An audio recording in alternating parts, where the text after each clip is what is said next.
Public Enemy's Minister of Information, Professor Griff, celebrates the 30-year anniversary of the best hip-hop album ever. Thursday, June 28th, 2018, at the Jam Handy. Witness a special Behind the Music unsung tribute to Public Enemy's It Takes a Nation of Millions to Hold Us Back album.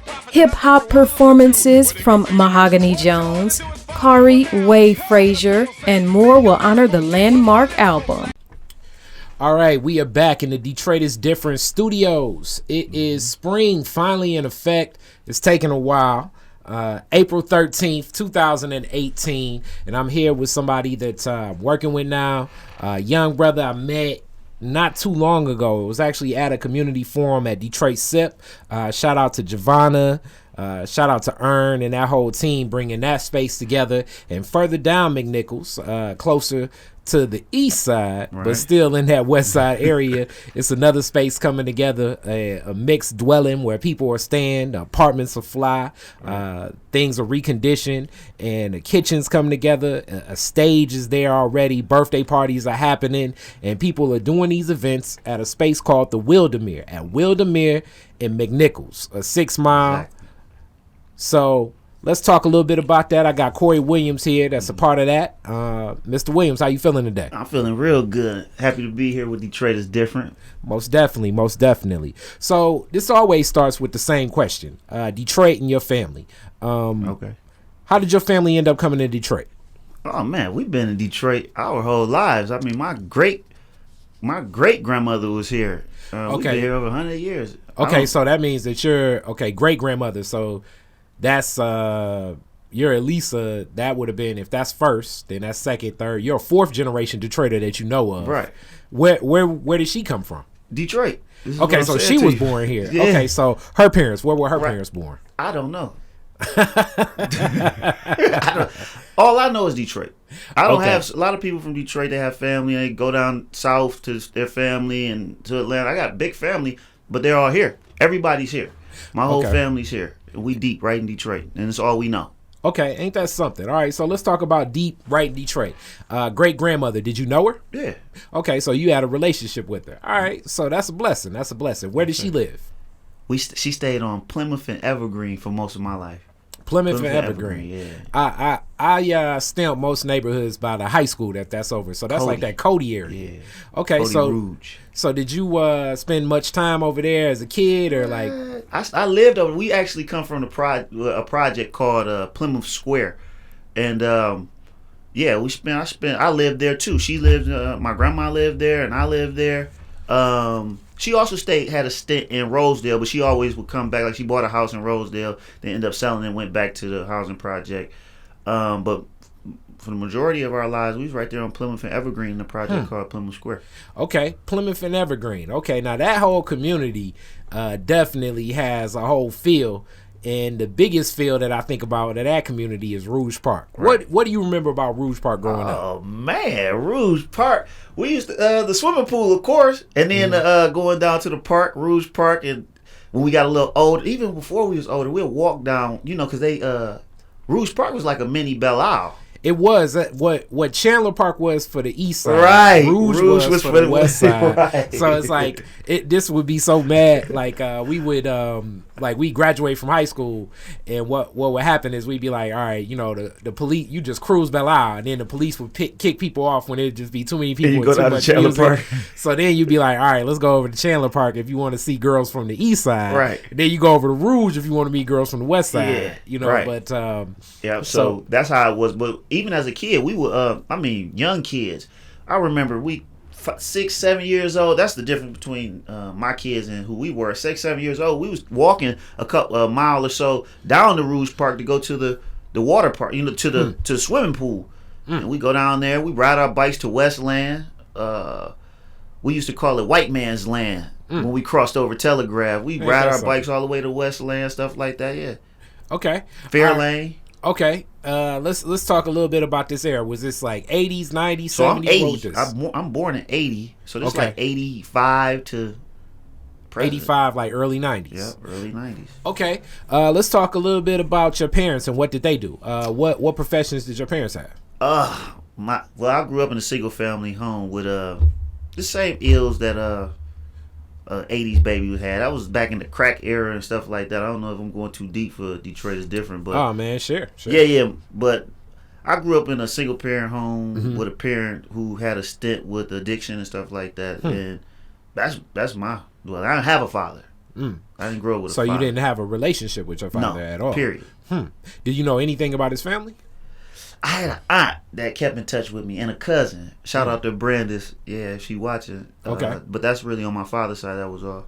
So it was like your mother's family, and then after, as this is real in a lot of families, black and white, just America, addiction is something real, even with alcohol itself. But addiction is something that we've seen right now. What's happening with the, I guess what they're saying, the opioid crisis is definitely being looked at completely different than what the crack epidemic was looked at. Yeah, that's troubling. But a lot of the people that I knew, family members and everything, just seeing that and just having that, like, what impact do you think that that's had, like, coming up, just seeing the realism of that, and still building a relationship with a mom? Yeah, that's wild that you're talking about that, man. Just coming up in that era, it's kind of like, I always look at it like it was a negative example, right? So, and I worry about the generation today. I guess I don't know if I should, but I worry about the generation underneath me and my family coming up because they didn't have that experience. I know that sounds weird, but I just know myself and my cousins, and we are so close, who had to experience that parent with an addiction. That negative example was strong, and it drove us in a polar opposite direction. So we are 100% against drug abuse, and I grew up in NA. So my mom was an addict for a period of time in her life, and then she went into recovery. And every day after school, some people were going after school programs, so forth and so on. I was going to NA with my mom, right? Going to NA and learning the 12-step program and stuff like that, because I absolutely despised and hated crack. You know what I mean? Because I understood it in a very intimate way. Like, I understood, I'm talking about 5, 6, 7 years, 8, 10 years old. I knew what crack was. I knew what heroin was. I knew how much it cost. I knew what it smelled like. I know what it looks like. I know how much it sells for. And I know what type of destruction it caused. Okay, now you talk about that, and my like I guess venture into a lot of this is hip hop, and hip hop in a lot of ways has been seen as glamorizing it. I just feel like a lot of the rappers really just don't tell the other side of it. And when I say the other side of the game, a lot of the people that I knew at that time growing up, I mean, this street right here, Clements, is the house. This is the street I grew up on. Oh, okay.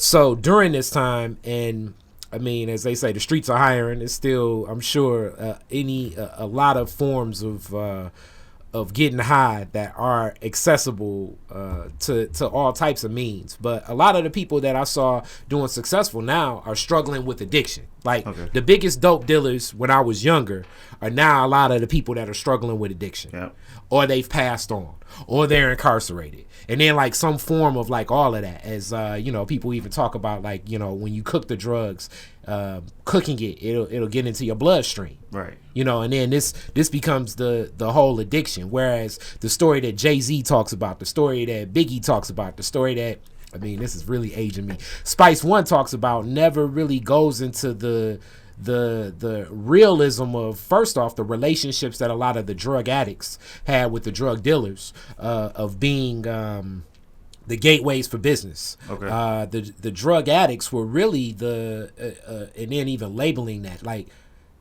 the part of the community, the lively part of the community, and really the gateways for business. And I always felt like rappers kind of paint a picture like, look at this fiend, he ain't nothing. In my era, nowadays drug use is being more embraced. When we think about rappers like Future, Gucci Mane, Migos, and the different peel culture you know, in different forms of opioids, Lil Wayne. It shifted. So when you talk about this generation and the way they're looking at drug use, versus abuse, the impact it may have on the child, the family, everybody involved, you know, because the ethic of like, you know, they gonna get it from somebody, they might as well get it from me, was always like the surface level thinking. Yeah, I see where you come. I definitely agree with you. And my back in, well, still my generation, because we still in hip hop, but back in the day, it was more of speaking on drugs as more of, like you said, a gateway to business, more so than I use drugs as it is today. It's more Molly Percocet and sipping on cough syrup, codeine, cough syrup, and stuff like that. And that does scare me, because I thought we were going to be we were going to get to a point where there were no more crackheads, you know, crackheads for lack of a better word, right? Because people in my generation, we despised crack. It was like, crack, you a crackhead. That was a negative. It had a negative connotation.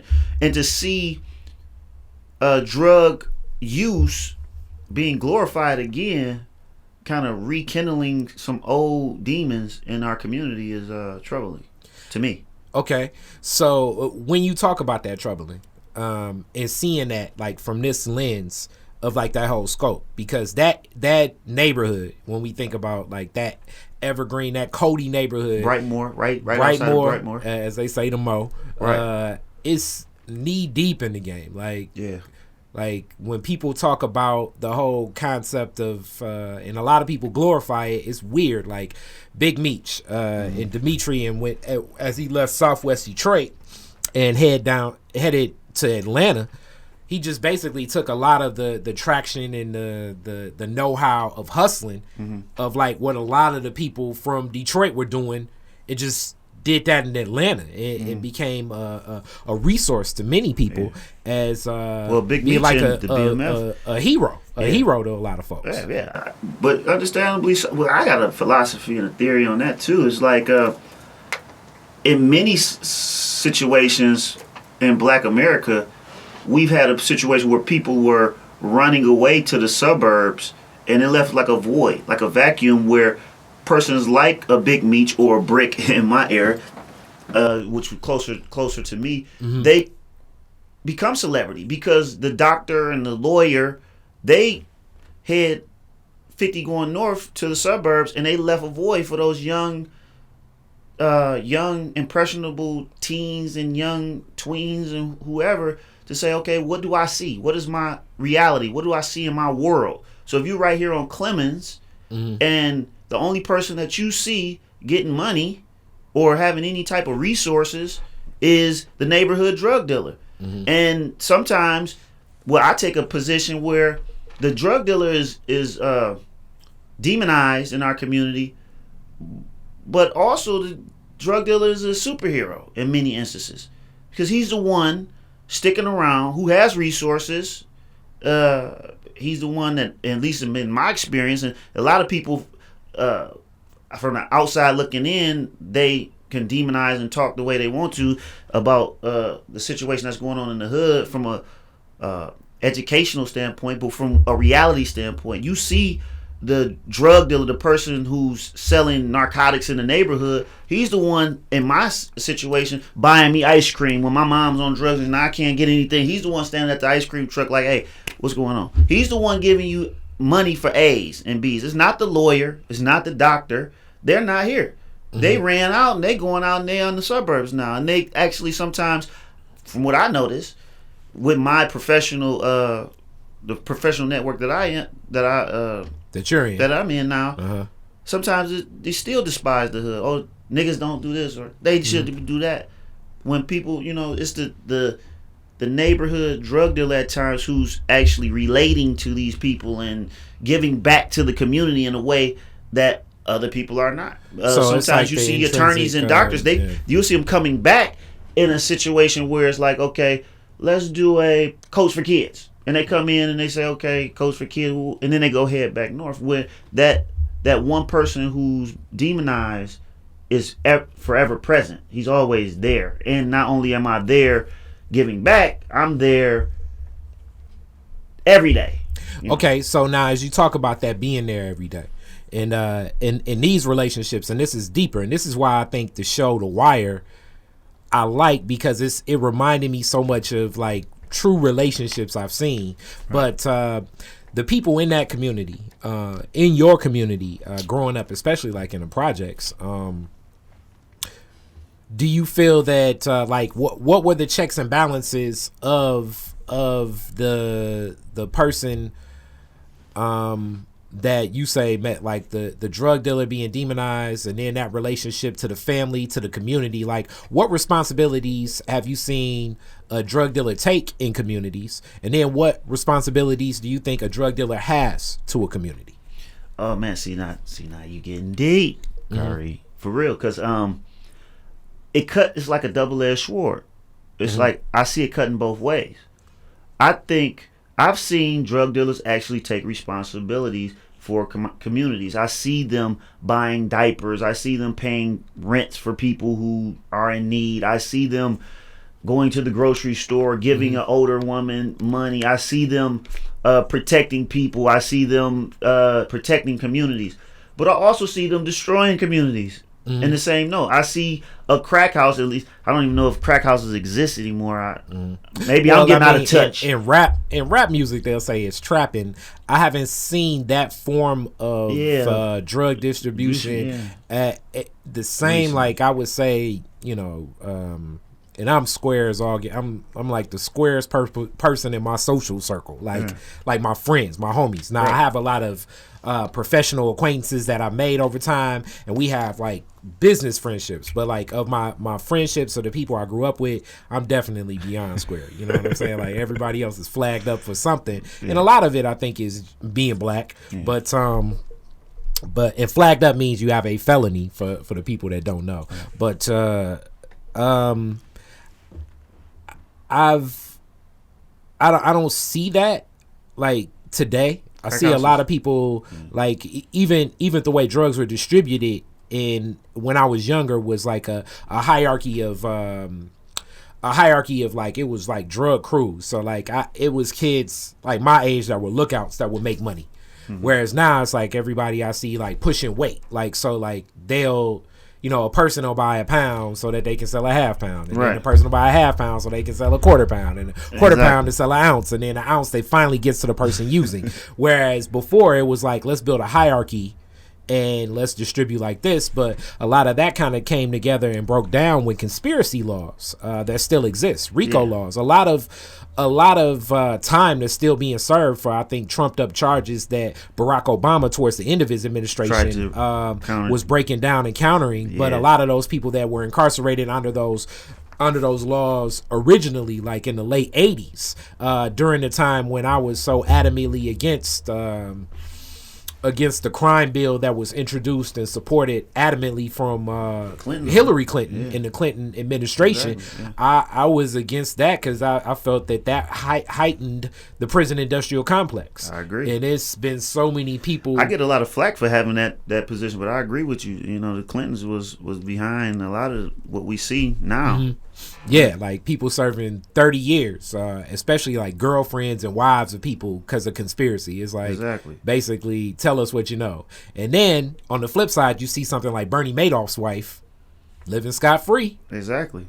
And it just it's a tough thing. So like on that, what responsibility do you think with all these things and with that temperature? What responsibility do you feel a guy in the game has? That's what I was to the community. Yeah. I seen a lot of destruction from brothers in the hood. Like you say, you the most square in your circle. So I've been there. Like you know what I'm saying.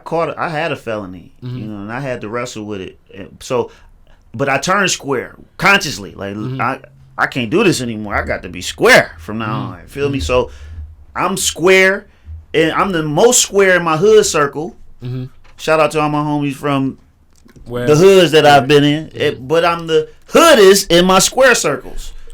So, right. So at the law school, they looking at me like, oh shit. Oh like, shoot! Yeah, here comes this guy. You know what I'm saying? I got the dreads. So the teachers are looking at me a certain kind of way, and it's like, oh, I'm from the hood. Mm-hmm. But then when I'm in the hood, I'm the law school graduate. It's like, oh man, you go with that black power stuff again, man. Can we live? You know, don't stress us out about doing the right thing or being conscious about black lives. Mm-hmm. So I'm square there. But then in the law school, I'm hood, or ain't so it appears. But the responsibility. So I see brothers like the crack house, for example, not taking care. Like you making the most money in this neighborhood.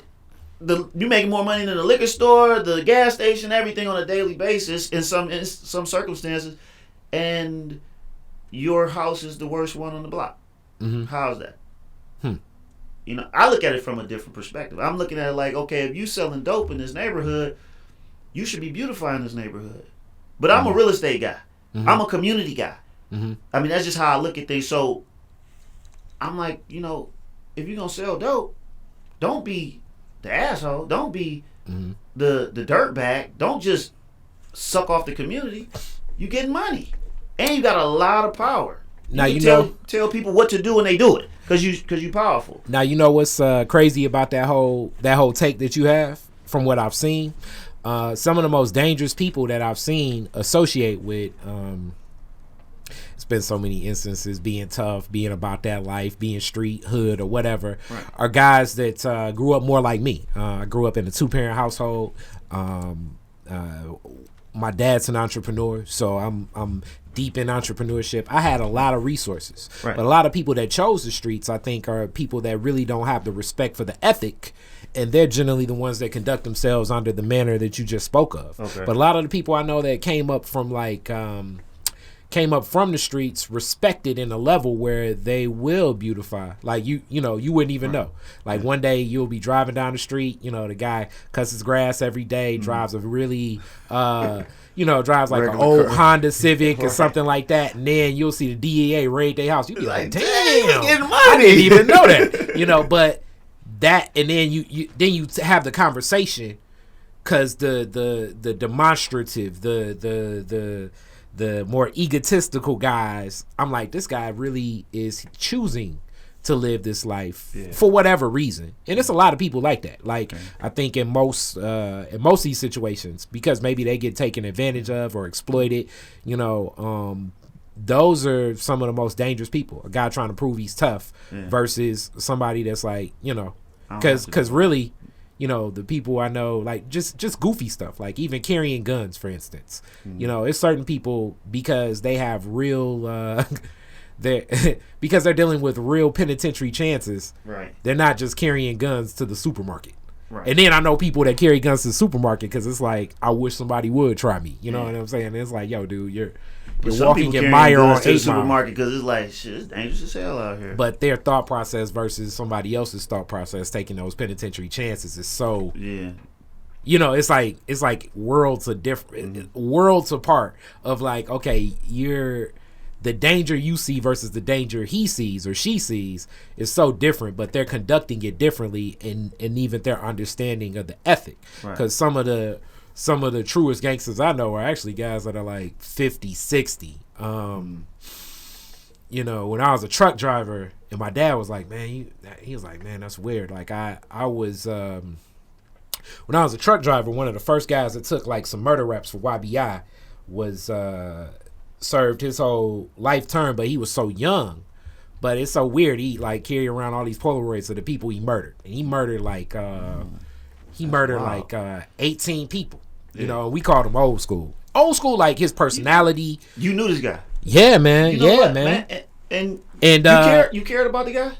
I mean, care is such a weird term. I mean, I had a relationship with him. I mean, to this day, you know what? To this day, I would let's put it like this. I mean, every day when we were going through truck school, right? Almost like every day we would go get normal guys, lunch right? together. Yeah, man, that's the weird thing about our neighborhoods, And I've thought about this. I know people who kill people too, and what's up, brother? Boom, boom. And I know.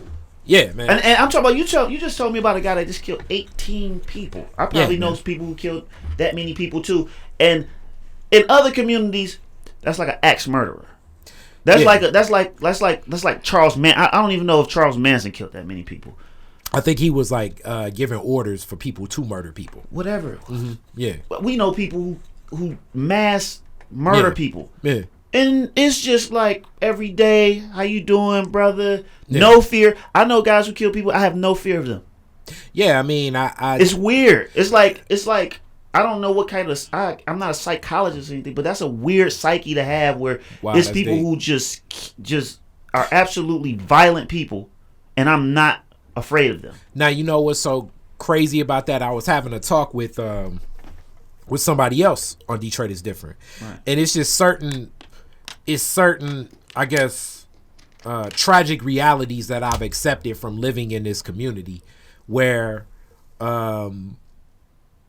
it's just like I know to get down. Like I look at it like I'm safe around them because I pose no threat and I'm not moving in those circles. Now, and if I ever change the dynamics of the relationship, if I ever decide to go into, it could be street business or any business. If I ever cross the line where the dynamics of the relationship change, I open up myself to being vulnerable to for him to respond in possibly violent ways. Like, here's a classic example, and this has probably happened to so many people.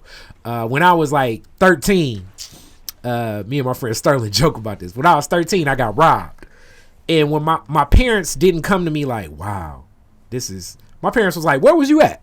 Because it's like we've conditioned ourselves to believe that robbery is a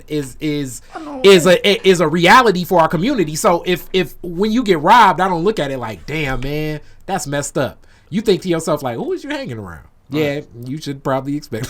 But the crazy part about it is, okay, so we know these violent people, and we look at them as, I'm about to take this deep for Detroit is Different, and I don't know if y'all ready. Yeah, go. We look at them as assets. At least the people who in my circle, they would know what I'm talking about. Some people, they see it as like a goon or a shooter, or exactly. Like, so it's like maybe an enforcer, or this. If I'm going to do business with somebody with less than character, which a lot of times, as people say, there's no honor amongst thieves. The honor amongst thieves kind of comes with the respect and the diplomacy of he associates with him, and I don't want to risk being murdered. So the whole idea of hanging around someone, it's funny. In Malcolm X's autobiography, he talks about this a lot. The whole idea of hanging around someone that would is so that the people that you do business with that generally conduct themselves where they need that incentive. Right. Because they've been conditioned to be like, I'm only paying people if I gotta pay. Right. And one of the gotta pay reasons is I may get murdered. Exactly. So, and you may choose to do business with somebody like that. Exactly. So, I would argue also, this same reality goes for the gruesome brutality that we as black men face from police officers. This new law that California is looking to enforce, where it's like, the only time police officers can use deadly force is if they directly fear for their lives. But I was laughing about that, and we were together, and we were like, that's what officers always say. But it's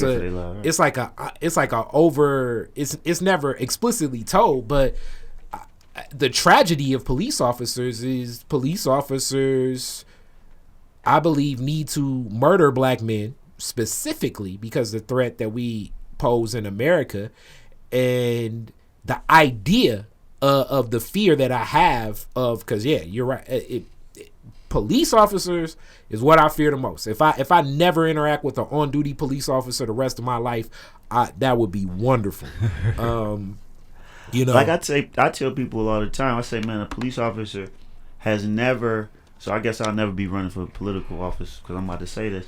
A police officer has never, in my reality, saved my kitten from a tree or found my bike after someone stole it. My experience with police officers is straight up brutality and over-aggression. I would and giving me tickets in a car. I've never called a police officer and they actually found the person who broke into my house. Well, I look at it as a formality. I've seen I've seen things. I've seen better responses sometimes for police than I expected, but I look at it as a formality. Like, it's a legal matter. So it's, if my car is stolen, I got to call the police because of the car insurance situation. But I'm not calling the police because I expect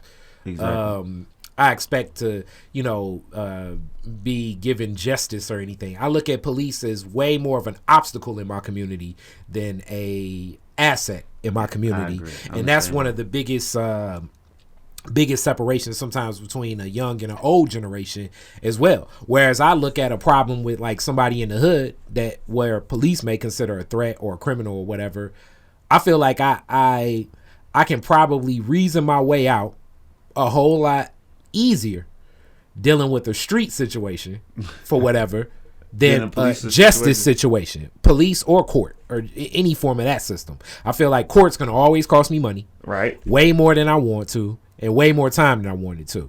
Whereas in a street situation, depending upon I have, it's a level of consideration that will be given to me that won't be given to me in a justice or police situation at all. My whole thought process with police is shut up, and my whole thought process in the courtroom is shut up again. Yeah. Whereas I feel like, if me and you have like a man-to-man like beef, then I can be like, all right, this is what I was thinking. Yeah. This was my intention. Yeah. And then you can say, all right, I took what happened like this, and I took what happened like that, and then we can talk it out. I'll never have that freedom with police officers. Yeah, but the thing about it, but I don't even know how we having those two conversations, or that's like apples and oranges. Like the police, the brother in the street, that's a citizen, whether you want to calculate him that way or not. He's a citizen just like I am. So, but this is a public official, and I think that's where sometimes people get it twisted. Like, this is a public official. Like, I'm paying you to do these things. I'm paying you to abuse me, and I'm actually not paying you to abuse me. I'm paying you to protect me. Like, I had a situation. Let me tell you a situation. Oh, sure. Yeah, let me give you a situation. And this comes to I didn't get my law license because partly because of my relationship with the police or whatever, because I didn't pass character and fitness. But anyway, just to give you, like, one day we were in my neighborhood, right in Plymouth Square, on Plymouth Evergreen, the projects, and there was some older guy that was shooting dice right outside, and the police showed up. I was 13 years old, so we was outside, like, just being kids. We was being kids. We was playing hide go seek, and the police pulled up. I didn't see the police pull up, but people broke out running. So I kind of, when people break out running, you break out running. You ask questions later, like, what the hell was people another running for? Another form of conditioning of us being in the black community. I'm running because everybody started running. Yeah, like, we're not trying to figure out what they running from until after. But I did like a little jog thing. So I hit a corner. I'm right in front of I live with my grandmother in the summer times at this point. So I'm like on my grandmother's front stoop. And the police officer, all I know, I didn't even know police were there. All I see is freeze, and I turn around, there's a light in my face. He's like, get on the ground. Mind you, I'm 13, so I get on the ground, and the next thing is a 9mm in the back of my head and a boot in the back of my head. So my cousin, he's 16. Shout out to Quinde, and he could testify to this situation. He's sitting in the car, and with a girlfriend of his, and he jumps out the car, non-threatening. Honest to God, non-threatening. He say, hey, he lives here, officer. You got the wrong person, whatever. He like, shut the fuck up. Excuse, I don't know. Oh, no, continue. He like, shut the fuck up before I take you to jail. This is how the police interact with a 13-year-old and 16-year-old in the neighborhood, and they feel like it's like second nature. It's commonplace. Like, because there was other police officers around, and there's 6 cops around. Yeah. This is like the norm. Because the other 5 cops didn't say, what the hell? I mean, the other community members didn't come up and say, like, the people who we were with, my friends, they didn't say, whoa, what is going on? The people that live in the community weren't like, this cop is out of hand. He just told this 13-year-old boy to shut the fuck up, the 16-year-old boy to shut the fuck up, and he has a 13-year-old boy in handcuffs with a gun in his head. And he just kicked him in the back of his head. That does not happen. That's not normal, but we feel like it's normal because we, like you said, we've been conditioned like this. this way that we've been raised is, it doesn't happen like that in Birmingham. Oh, Corey. If you kick this little, not even a white boy, if you kick the little black boy in Birmingham head, let alone a white boy, you know, they don't even treat you like that. Yeah. With a gun, the gun drawn, I could have been dead. I mean, everything you saying. And I went to jail. Oh, yeah. And my cousin went to jail. Wow. He told my cousin, shut the fuck up before I take you to jail. And my cousin said, no, officer. You have it wrong. He lives right here, officer. He said, shut the... Click, click. I was already in cuffs. 13. Playing hide go seek in my neighborhood. And you know what, We Corey? are under siege. You know what, Corey?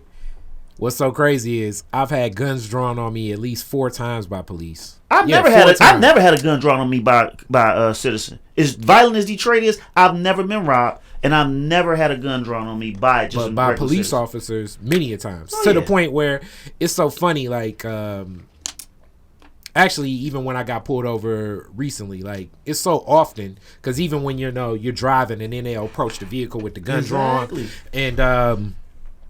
and for whatever reason, it was goofy like last time, and I put it on Facebook Live, and a lot of people responded, but I'm just like, yo, this is how I interact with police. Right. So I thought it was a teachable moment for other people. So that's why I started the Facebook Live, and the challenge of it all, even as I've grown older, and then they run my record and stuff, and then police.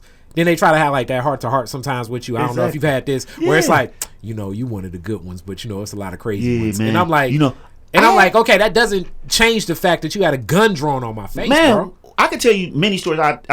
We'll run out of time on Detroit is different. But another situation that happened, I'm not gonna run through the whole thing. I'm in law school, and I told him I'm in law school. I'm in handcuffs again. No, I haven't committed a crime. I'm in handcuffs. They just, doing their job. Yeah. And then after I tell them, like, man, I'm in law school. Bro, I'm graduating from law school. I'm not out here committing crimes. I'm just sitting here in front of my homeboy's house waiting for him to come home. They guns drawn on me, everything. Then after they don't find the guns and the drugs that they looking for, basically, they like, what you think you smarter than us? I'm like, man. They like, man, dig this. What these two cops said to me. He said, because I started running that black power on them again, because that's what I do. Yeah. And they're like, man, we went to black college. I said, damn, well, let me shut up. Because y'all got the answer. You just justified what you did. You went to black college, so obviously you haven't just done some racist shit. Yeah, and it's the same. And I'm being facetious, right? Oh, no, I know exactly what you mean, bro. I mean, it's one of the, like, in this discussion, like all the times when Detroit is different, I don't know where the discussion will go, but this is definitely a needed discussion, and it's good to have a discussion with somebody like, I'm 82, you 80, like we're in the same bracket of what we live in and the reality we've seen and interacting with police. So I've accepted so much of this conditioning to the point where a lot of it plays out. And then on the flip side, even with hood things, like hood realities that we've accepted, but definitely the police officers are a threat. Yeah, they've as I talk about the constructive, what can be constructive for the dope dealer, I feel the most constructive thing a police officer could do is stay the hell away from me and my community and black men in general. That sounds crazy, but I feel that is the most constructive thing that a police officer could do. That's radical, but bro, and let us as a community handle the challenges that exist in our community. But, like I said, I've never had a police officer save a kitty from the tree. Like that's like I guess the fireman is the one who saved cats from trees, but the police officer, that image that you have that you're supposed to have of a police officer, and that my kids at their school, because they go out to these suburban schools and so forth. That's their image of police is not my image. My image of police is an occupier, someone who is like oppressing and over aggressive and mean as hell to me. So and just to bring it full circle, I graduated from law school, and a part of my character and fitness, which I didn't pass because they say I don't respect authority, and given my conditioning, one of the issues was I don't respect authority. And I couldn't tell the character and fitness panel, for everybody who understands what character and fitness is, and that's a totally and that was the next question I was about to get into, law school. So I'm guessing this led you into law and the idea of what exists, because law is such a classic systemic racist institution, being that law is built on precedent. And the precedent of this nation is built on stealing land and stealing people.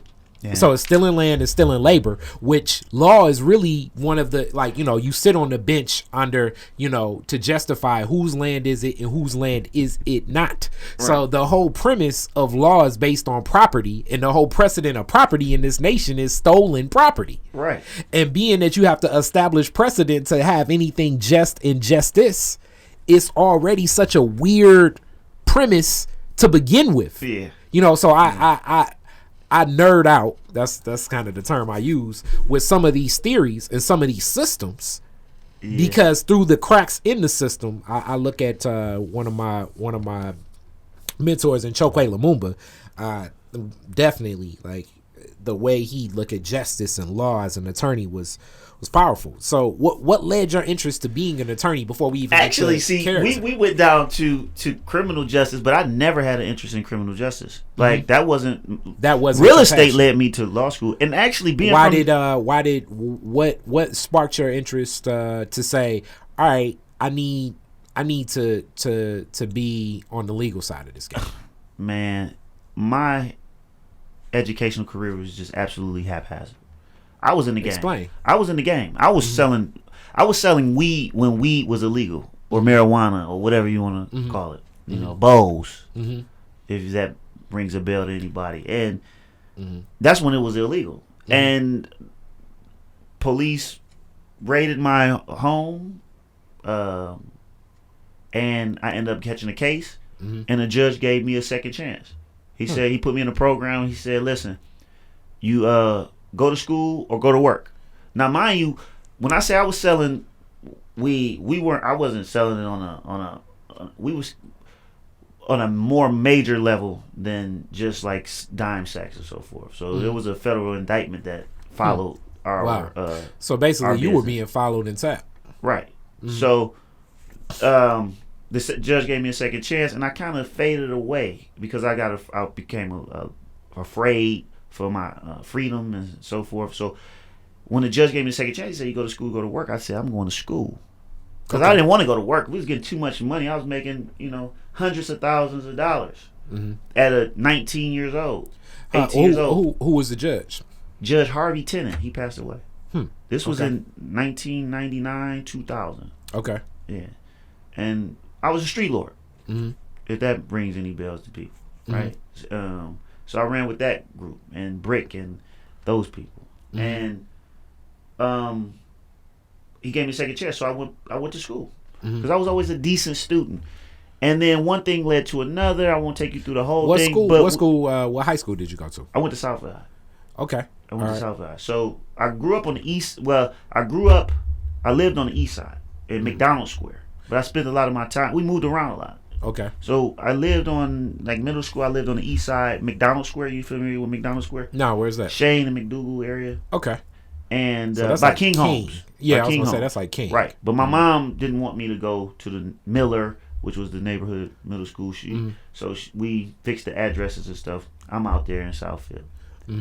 And but I was always a decent student. So when I got the second chance, the opportunity for a second chance, I'm like, shit, I'm going to go to school. And I can't sell dope no more, but I definitely can't work either, because that's the mentality of a lot of people in the game is working is just like out of the question. First of all, 9 to 5, $10 an hour just won't cut it for me. So I'm off to school because I can't work in anybody's job, and plus I'm a boss. At least that's how we think in my neighborhood. Like, I am a boss, absolutely, and for me to go and work at somebody's Wendy's is out. Absolutely, I'd rather be in jail. So that's the mentality. What school did you go to? I went to Davenport University. I started out there. Why did you pick Davenport? Because I was just looking for some business business school, right? Okay. A business school, and that was the one. That was like the only one. And I'm like, because that was my thing. They like, okay, they sent me to jail for like 2 or 3 days. I'm like, oh shit, I'm in jail. This is real. And they end up giving me the second chance. So I'm like, what am I going to do? I'm on my own business. What kind of business? Real estate. This is how this is like a thing that's snowballed into what we're here for now, today. Which is the wood. Right. So I'm going to into real estate. This is in 2000. I'm fresh off the streets. Seriously. Like, I'm driving a Jag. I'm like, if you go out there right now, I'm that young boy, you know, flying around, going to the topless bars every night. Now I'm like, okay, now I'm about to go to an institution, a higher learning. Davenport was the one. I'm going to study real estate. I got in there, like, we don't got no real estate. You can study management and marketing. Give me marketing. But I just took every real estate class that I could, and I spent all my extra money buying houses. And how many houses did you end up buying? Today, I probably flipped over 20 houses in commercial real estate. I got 2 commercial real estates that I'm working on right now, and I became a realtor, and just a lot of real estate deals in my. Okay, so from that time, what led you to say, all right, I need to be on the legal end of this? So I finished my undergrad degree, and everybody was like going off to, because now I'm becoming a different person. Like, I'm in the university. I was in the hood, but now I'm in the university. So where did you wrap up your undergrad? UAD. Okay. And then I went to UAD Law. Why did you choose UAD instead of any of the other universities? Because that's what I'm saying. It's haphazard. I walked when I was finishing up at Davenport. I was like, okay, I need to go to a 4-year university, and I went to UAD, and it just was like nostalgia. Like, I went to UAD for DAPSAP. My mom used to put me in DAPSAP, and I'm just like, I remember this. I'm going here, and that's where I went. I'm like, case closed. I'm going here. I probably could have went to Wayne State or University of Michigan, Dearborn. I probably could have went to University of Michigan because I graduated. I was getting good grades. I got, like, after I got my wheels going, I graduated magna cum laude. Like, when I got to college, I was a star student. Okay, so at UAD, you get your undergrad degree, and a BBA, concentration, I'm guessing, marketing and management. And from there, you're like, okay, I just want to keep this thing going. Yeah, I just started looking at it like, oh, this undergrad thing is really not enough.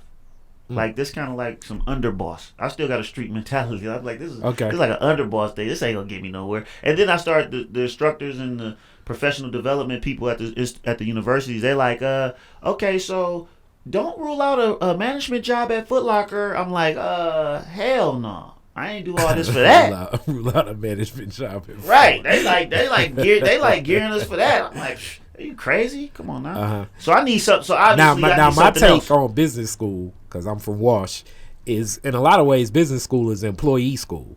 Exactly. You know, it's not true entrepreneurship. Exactly. You know, even though Wash runs on the tagline, you know, entrepreneurs. Exactly. But it definitely looks at things from a management. You know, it says take calculated risk. It leaves out the 2 things which I think are very important in business, and that takes, in one of them you really have no control over, and that's luck and timing, and the other one within business is applying that luck and timing to your competitive advantage, basically competitive advantages at all. Like, so we're building this relationship now, and I'm providing some services, and we're going to be working together, and I'm going to be working with you. Right. So 30 years from now, I'm sure it'll be people that probably have better concepts, better things, and maybe I should be working with them, and you shouldn't be working with that other person too. But if we stay working together for 30 years,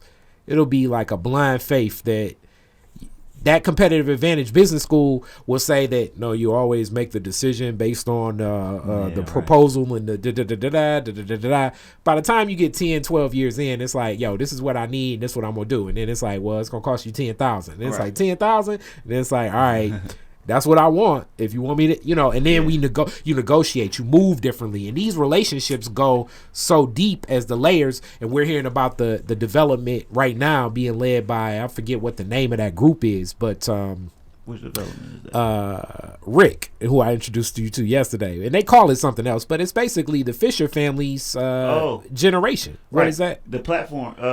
It's the platform. So yeah, it's called The Platform, but that's the Fisher family. So Right. the Fisher family's been involved in real estate as Jewish realtors in a time when Jewish people, I love that Fisher family story. It's like, they wouldn't let them build the Fisher building anywhere further past Woodward. So it's like, I'm gonna build the biggest skyscraper right here in New Center. Oh, okay. So it's that's like, how the Fisher building got there. Yeah, that's how it ended up getting there. Racism. So like the thought process of things like that. So you have family and people that have been pouring resources into this family for years. And I'm not taking away any business acumen from the platform, but those resources are like just blindly given. The whole board of directors of Dan Gilbert's all of Dan Gilbert's operation, because he's Jewish, are Jewish too. So I'm sure whether the platform people give or don't get, like, if the platform needs investment, I'm sure some of those people from Quicken Loans, some of those families will just be like, yeah, man, here you go. Yeah. When your children come up and they have a business idea because they know me, and it's like, my dad and I'm doing this, and it's like, yo, man, I'm gonna give you the 5 bands anyway. So I mean, but I do appreciate that you did this successfully. I'm gonna suggest you do it this way, but that's just how business is done. So your children having the competitive advantage to be able to work with me and the people that I'm connected to is something that when I was coming up, right? Is something that, like, business school does not like to hype up those connections, but it's so much business done that way, as opposed to other ways. You know what I'm saying? If your daughter is like, yo, I want to get into photography.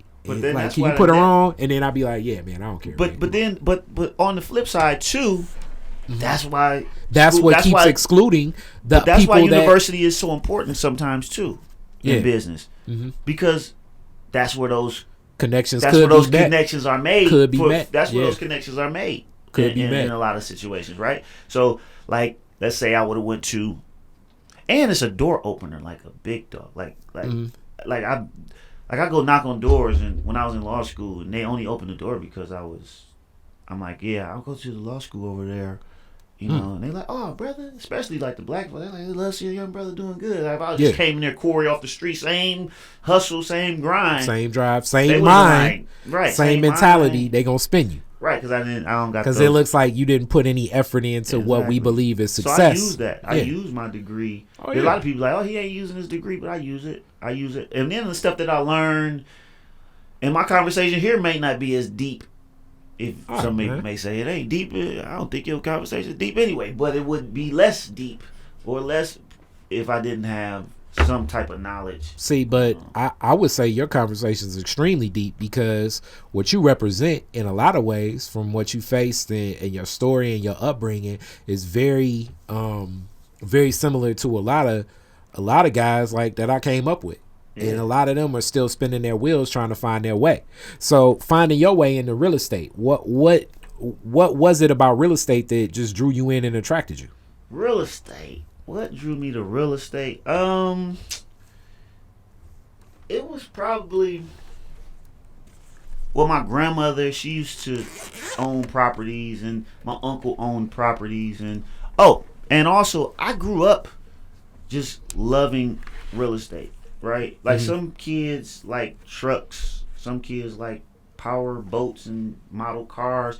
I always liked real estate, and I grew up like in the hood amongst abandonment and distress, and I would always, as a child, just look at neighborhoods in a way of, how can I make them better?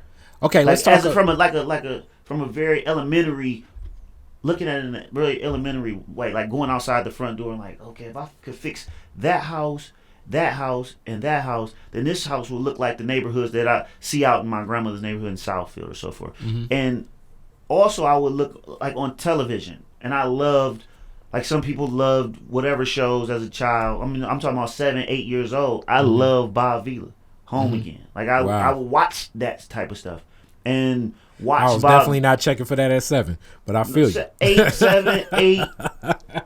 7, 8, like 9 years old. Yeah, I would be watching Bob Vila and watching him like build houses and take stuff from like nothing and build it into, and not using his own hands. Like, he would be like, oh, you do that, oh, you do, and I kind of model the the way I manage things after Bavila. Like people ask me all the time, like, so what do? You do electrical? No. You do framing? No. You do drywall? No. I do what Bavila did. Like I come in there and watch the plumber, and then I talk to him and I say, oh, you gonna run that across there? Oh, why you running that across? No, you shouldn't do that, because I kind of know. The basics from years of everything. Yeah, I know the basics of everything. Let's try to do it this way. From about use my own 20 years worth of doing something or teaching something. I don't use my own hands with it. Okay. And that's another 6 in one hand, half dozen in the other. Like different people approach business differently. Right. Sometimes some people believe in let experts do it. Some people believe in I'm gonna do everything. Right.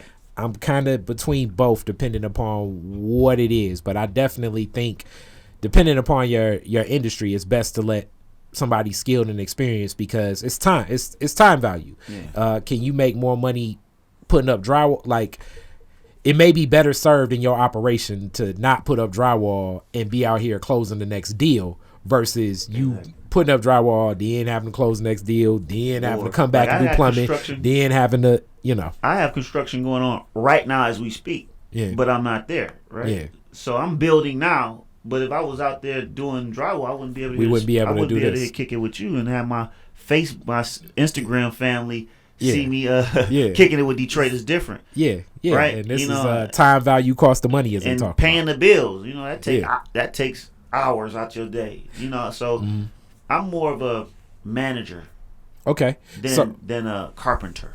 So let's talk a little bit about what's managing now. The Wildemere. It's a project that's taking place right at Wildemere and McNichols. 6 Mile.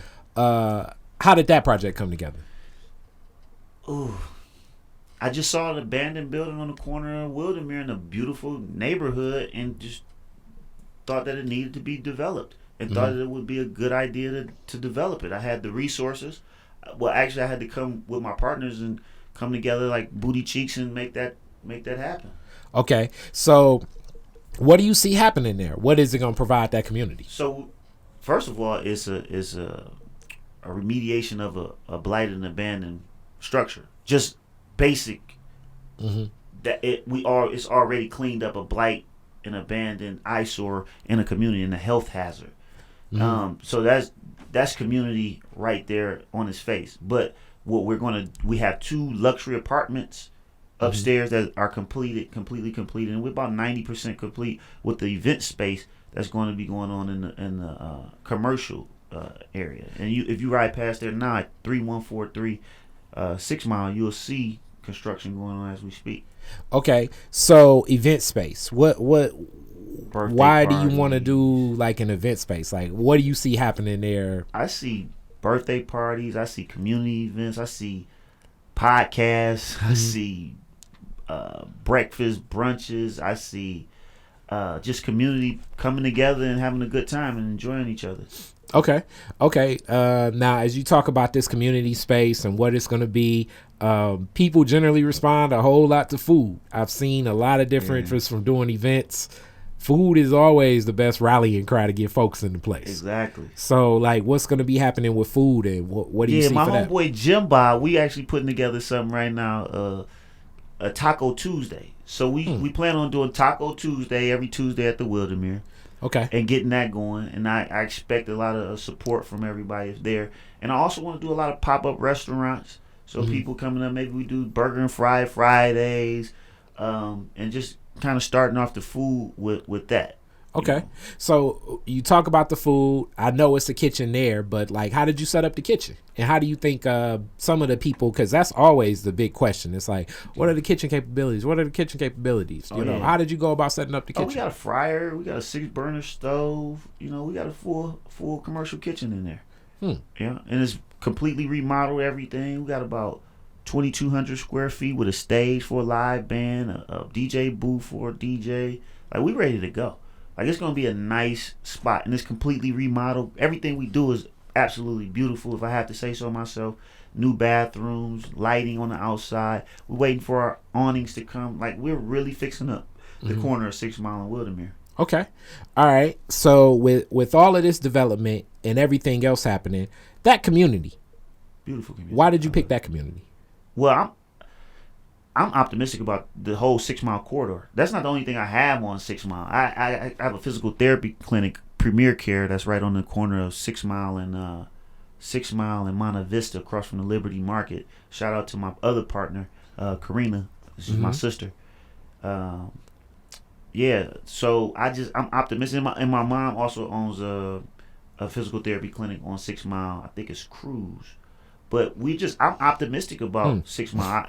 I think it's a good business decision. I see a lot of big dollars and city dollars, public and private dollars being invested in that area. When you look at the fashion district and the money that's being spent there and the energy that's there, I just think that it's a good play for a business person in real estate. And it's one of the largest swaths of nice homes or unbroken homes in the city of Detroit when you consider Palmer Park, Sherwood Forest, Green Acres, University, golf course, and then the community behind us. I forgot the name of it, but that neighborhood from Puritan to 8 Mile, from Livernois to Linwood, is like just a really nice neighborhood, and the value is there. And I believe, and then you got anchor institutions with University of Detroit,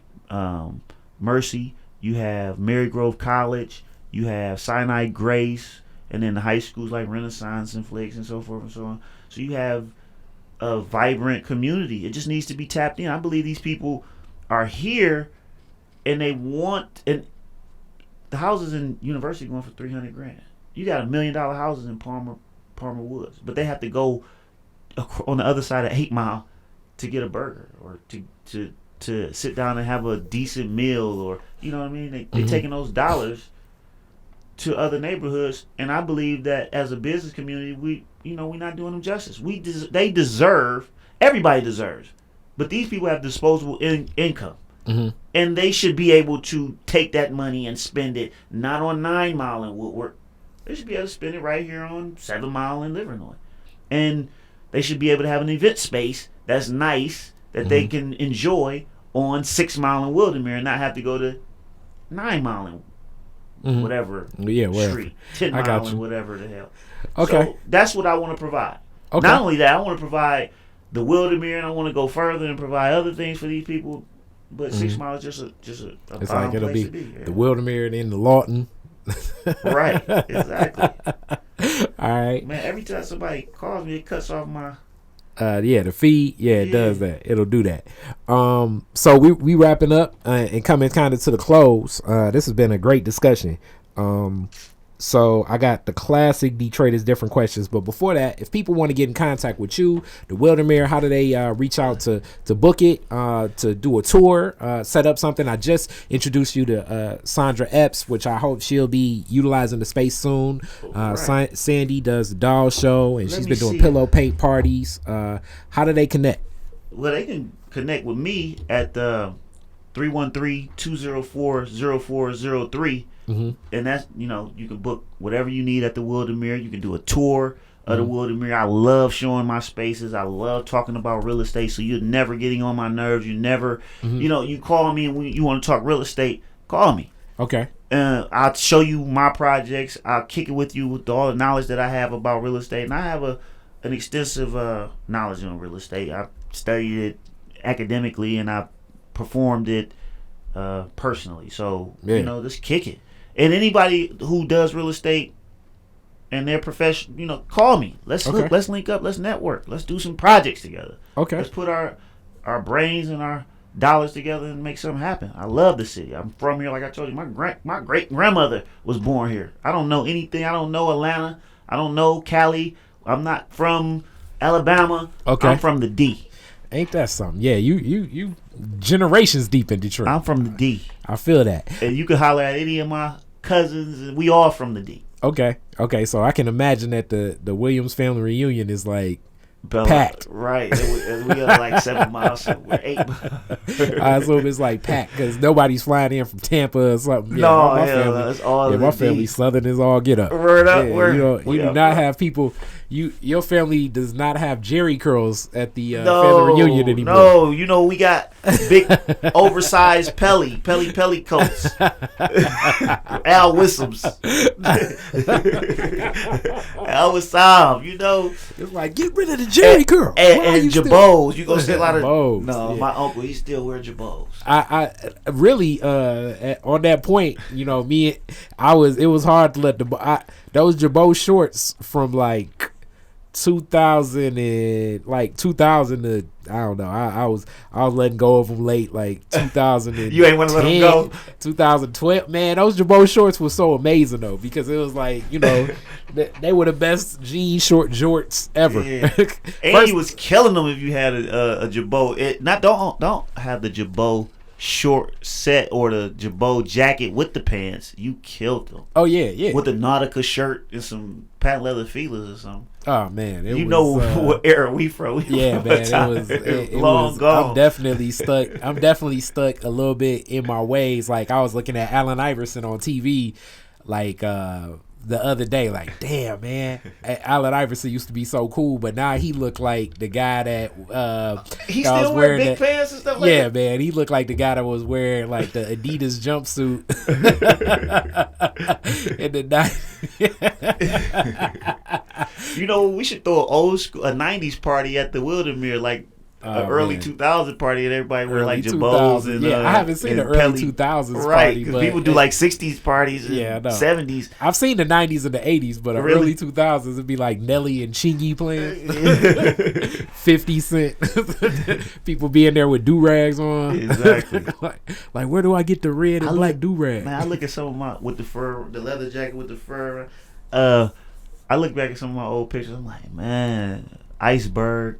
Yeah, I remember Iceberg. Like, actually, when I first met Blade, it was speaking of the Street Blade, Lords. right.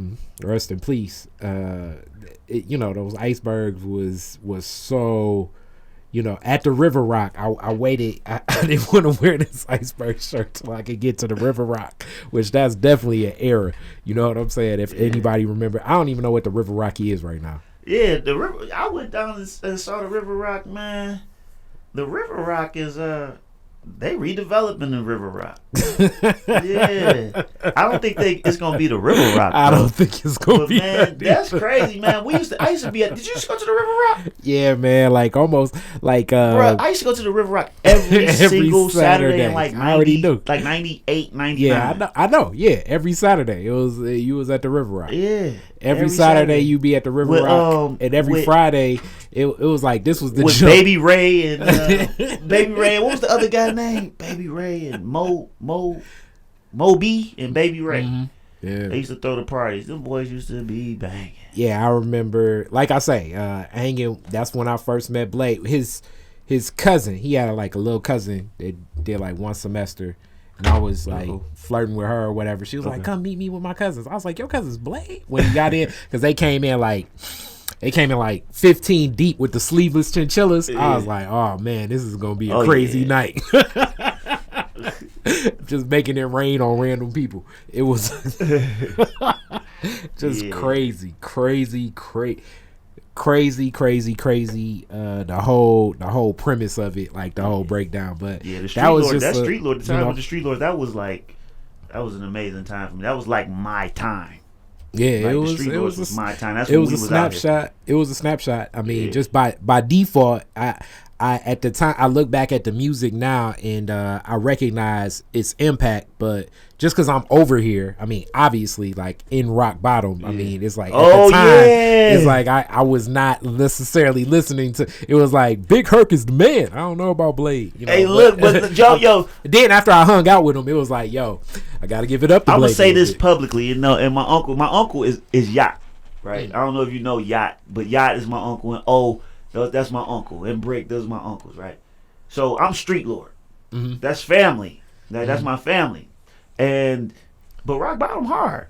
Yeah, rock bottom hard. Big Hurt was one of my favorite artists for a minute. I just switched up from Big Hurt being my favorite to Jesse being my favorite. Blade didn't become my favorite until like A few years to that last album, I said, "Damn, Blade might be the sweetest one out the D, man." But I don't know. I do know Hurt was just sweet. at the time, just hanging with him. But yeah, like I mean, being over here, it's like, and as you talk about like giving back and everything, man, and it was sad. Like one of my closest of friends, that was like one of their last ones. One of my closest of friends, Juan, was murdered the last time they did their big cookout picnic over there by the basketball court. Yeah, so but you know, Rock Bottom was like they were very present just in my neighborhood. See?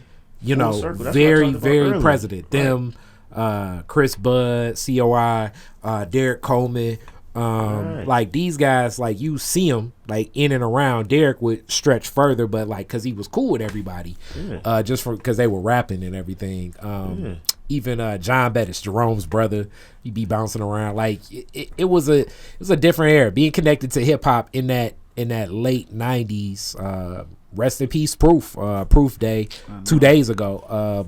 It was a feel, you know. It was definitely a feel. It was definitely like a temperature of you know a culture. So now I can get to your Detroit is different questions, the classic ones. The first one, your very first car. What year, make, and model was the car, and what year did you get? 87 Monte Carlo, the Euro with the European clip on the front. Like I ain't have a sport. Man. I had a gray with burgundy interior. Wow. The V6 thing. I'm surprised you were able to. I'm surprised you were able to park at any place without walking out in that car. Like Cody's, Monte Carlos, and Regals they would like, you know, you were running a risk almost damn near anywhere in Detroit. I bought it from Best. Was it Best Offer? I think I bought it for Best Offer or BT on 7 Mile. You know those car lots. Best Offer and BT Auto. Yeah, I bought it from one of those. I think the engine blew on that boy. Wow. How long did you have it? I had it probably about 6 months. I got it when I was a senior. Gray. Did you put? I thought I was gonna put some rims on. Yeah, I was gonna say that was exactly where I was gonna go. Did you put rims on? I never did. I never got a chance to. Did you put sounds in it? Nope. I ain't had the money. I was glad that I got the car. Okay. Yeah. It was because. But I have some platinum woods. Okay, I'm surprised you couldn't sell the body even if the engine blow because people. Oh, I did. I ended up selling it to my cousin, and he. You know what? Shout out to Rook, to Quinde, my cousin. So I bought it. The engine blew. Plus, I put a little dent in it. Sold it to him because I needed the money, and he ended up flexing it all the way out. So Rook from the Street Lords. So he bought it. He put like a $3,000 paint job on it. Put a $4,000 or $5,000 motor in it. He redid the inside. He painted it purple and gold. He put rims on it, everything. It made you. It's like, man, my kid grew up with him. Full potential right here. Yeah, so that's crazy. Yeah. Rook did do that. Okay. Yeah, he bought it from me and flexed it out. He turned it into an SS. He put a SS clip on the front on it. Wow. Yeah, those, that whole, Cody's, Monte Carlos, and Regals, those were vicious. Yeah. Those were vicious. Yeah. Especially with the right amount of sounds. Yeah. Yep. That was the guy that's probably picking up the girl I want to date car. So, speaking of that, where was the first place you went when you got your car? Damn. Probably, I don't know, but probably back over there to Plymouth Square. I probably shot right over there to holler at my boys and tell them to jump in. I got the whip. And we about to ride out to Rouge. Riding on Rouge. Right. Rouge, Belle Isle, or Chandler Park. Like, being the driver for the first time is a different experience. Yeah. But I had slung around Belle Isle, because you remember senior skip days and stuff like that. Like, I borrowed my uncle's BMW for senior skip day. Like, I killed him like in 97. I killed him 97, 98. I killed senior skip day with the 740 gray platinum. That's when Bugs was murdered. Who was Bugs? From D12, they put bleach in somebody's in the Super Soaker. Shot up exactly. a girl. Hey, I Bugs saw is the bro. rapper, I saw that. Bugs is rest in peace, Bugs. But he was in D12, like Eminem's one of Eminem's best friends. I saw that. Mm-hmm. I'm talking about with my own eyes. Wow. I was down on Belle Isle for Senior Skip Day, right? And me and my homies, we chilling, and like you said, they doing the Super Soaker thing. They squirting people, and some guy, man, I saw the guy shoot him, and then they zoomed, and then they caught him right on Belle Isle, I believe. Yeah, I'm sure they did. I mean the whole, I remember this vividly because like this was like right around the time when I first met Proof. And also, as you talk about the girls that you like, I'm in the ninth grade. All the girls I liked was like, we gonna be on Belle Isle today, and I'm like, damn. And then we saw P. I saw P like hanging out the window around Jefferson because this was when I was at King, and I was like, man, I can't wait till I get a car, and then the reports came across the TV, and then they were like, yo, man, Bugs just got murdered. Like, Bugs was like one of the few freestylers I think that could keep up with Proof. Okay. And Eminem, and Royce 5'9". So it'd be like Bugs, Proof, Royce 5'9", M. Okay. So, yeah, man, it was, as we talk about events, but yeah, I remember that Senior Skip Day because of those events that happened. Yeah, I was. Day. That's crazy that you said that because I was there. I'm talking about, man. I was there. Yeah, I was there. I'm talking about literally there. Not only on the aisle, I was there and I saw it. I witnessed that. That's probably like the only time I witnessed somebody actually. I tell people that's the only time I actually witnessed somebody get shot. Wow. And he ended up dying too. So I witnessed that. That was rest in peace. peace. Was too much. Yeah. Second, Detroit is different question. It's the end of the fireworks. You at Woodward and Jefferson. You get to play 3 songs. What songs are you playing? Woodward and Jefferson. It's the end of the fireworks. The end of the fireworks? Yep, and you a DJ. You get to play 3 songs. What you playing? Ooh. Damn. I'm going to play some. Which Eminem am I going to play? I'm going to play an Eminem joint because he from the D and he's sweet. Something from Eminem. I play the Eminem and Jay-Z. Okay. I play Renegade. Yeah, Renegade. 3 songs. Oh, I'm gonna play Blade. One of my favorite Blades. Which one?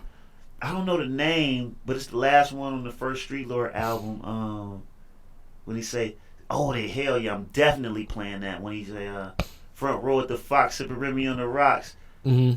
Suited up, iced out with the Maury big blocks. Chat together, grab your girl before I get her. Used to be a spot sitter, but since then I got bigger. I got an old name in the street. That's the name of it. Old name in the street. I'm playing that, and then I'll probably play maybe that one. Which one? Which one is that? It's in my head. The one that they play when 211 come on, the movie 211 come on. I forgot the name. If y'all go check out the 211 movie, that's the one. That boy hard. I like that. So you going all Detroit? Yeah, I'm gonna go all Detroit rap I'm too. I'm on Woodward and Jefferson. Okay, all right. I'm on Woodward and Jefferson. If you and all these new timers that's coming to the D, and I notice, I'm gonna give you some of that Detroit flavor. I'm not about to play that industry stuff. I'm gonna play some of that local stuff because I notice a lot of these people coming here new. They like, I don't like Detroit music. Yeah, well, you in the D, so it's time for you to appreciate and respect what we got going on here. Okay, and last question: if you could rename Woodward after one person, who would it be and why? Rename Woodward? Yep, one Detroiter. Who would it be and why? Damn, who's gonna have to be a Detroiter? Mm-hmm. Who's somebody who did it big for the city? We naming Coleman Young. First black mayor of the city. He came about when it was kind of like a transition of power when black mayors black power was kind of shifting. Black people was there's black mayors coming up around the country. He was one of them, and he's the most ordained person when I asked that question that most people pick. That's what they pick. Coleman. Yeah, man. Yeah, I kind of went with the run of the mill. Nah, that ain't the run of the mill. I mean, it's for justified reasoning. You know what I'm saying? Yeah, so it's like when you ask like who's the greatest basketball player, a lot of people gonna say Jordan, not because it's run of the mill. It's because exactly. Yeah. Or I might just say Kwame just on the strength of slap some people in the face, because a lot of people don't. They killed Patrick. I've gotten that one before too. We gonna name it Kill Patrick. We gonna name it Kwame Boulevard. Oh man, it would stop all development from white people. It'd be done. White people do not like Mayor Kilpatrick at all. They don't. It is so funny. I noticed that. They like. It is so funny. I'm like, damn, why y'all hate so bad? He did the same. It's like I thought he did politician stuff. Man, I don't know what he did that's different than what. I still don't know what the hell he did. To be honest with you, I'm like, what the hell did Kwame do? What he stole the money? But I mean, they say he stole, but it was bidding on contracts with people he knew, which all politicians. That's what Mayor Duggan's doing. That's what Governor Snyder's doing. That's what Donald Trump is doing. Some years. I'm over here. I'm still in the blind because he's black. And really, in reality, I think Detroit would still vote for him if he got out today. I probably would, just off the strength, like, bruh, y'all just gave my man 20-something years. Yeah, I put him back in office, man. We got to figure this out.